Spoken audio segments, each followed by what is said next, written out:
Kaixo eta ongi etorri jakindunera. Gaur, entropiari buruzko bideo bat ikusiko dugu.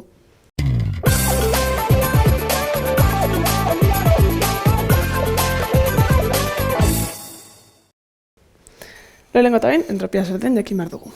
Entropia, eskala mikroskopikoan dagoen desorden molekularra neurtzen du. Hau da, hainbat eta desorden gehiago, entropia handiagoa.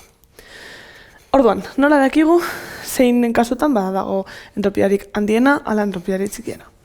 Lau kasu aztertuko ditugu kasu honetan. Lehenengo eta behin, fase aldaketak. Daukagu, solido baten entropia, likido baten entropia, eta gas baten entropia. Logikoki, atera dugu zein daukan entropia handiagoa.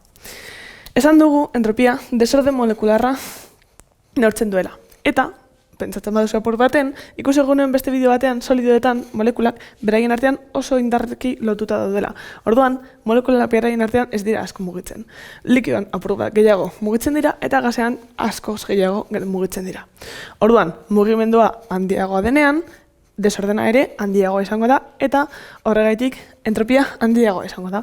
Hau da, gasaren entropia, likidoarena baino handiagoa izango da, eta hau solidoarena baino handiagoa.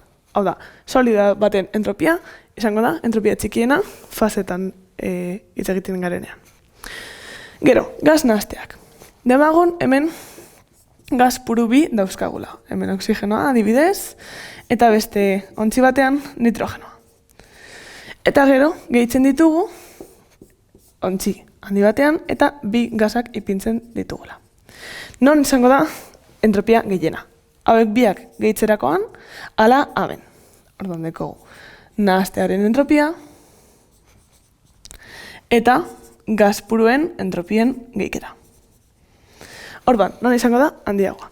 Pentsatzen baduzue, gas puruak badaude, beraien artean ez dute erreakzionatuko, mugituko dira bai, gasak direlako, baina beraien artean ez dute ezebez egingo. Baina, nahazten baditugu, bi gasak nahazten baditugu, beraien artean talk egingo dute, erreakzionatuko dute, eta hori desorden handiagoa ematen du.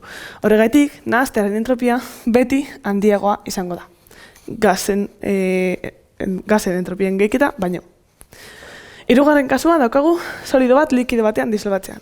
Zein izango da handiagoa? Solidoa disolbatzailearen gehi solutuaren entropia, ala disoluzioaren entropia.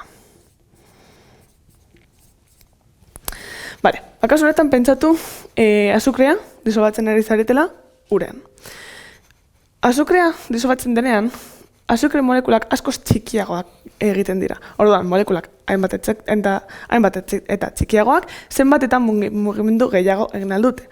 Orduan, disolbatzailearen entropia berdin geratuko da, ze ur molekulak berdin mugitzen dira, baina azukre molekulak, solutuaren molekulak askoz gehiago mugituko dira disolbatuta daudenean, zer eta molekulak askoz txikiagoak dira, eta hori mugimendu askatasun handiagoa ematen die. Orduan, disoluzioaren entropia beti handiagoa izango da. Eta azkenik daukagu temperatura aldaketak. Demagun, ontzi batean, temperatura baten daukagula, eta gero, ontzi berberan temperatura igotzen dugula. Konposizioa berdina da. Aldatu dugun kausa bakarra, temperatura da. Beste bideo batean ikusi genuen bezala, temperatura handitzean, molekulen mugimendua ere handitzen da.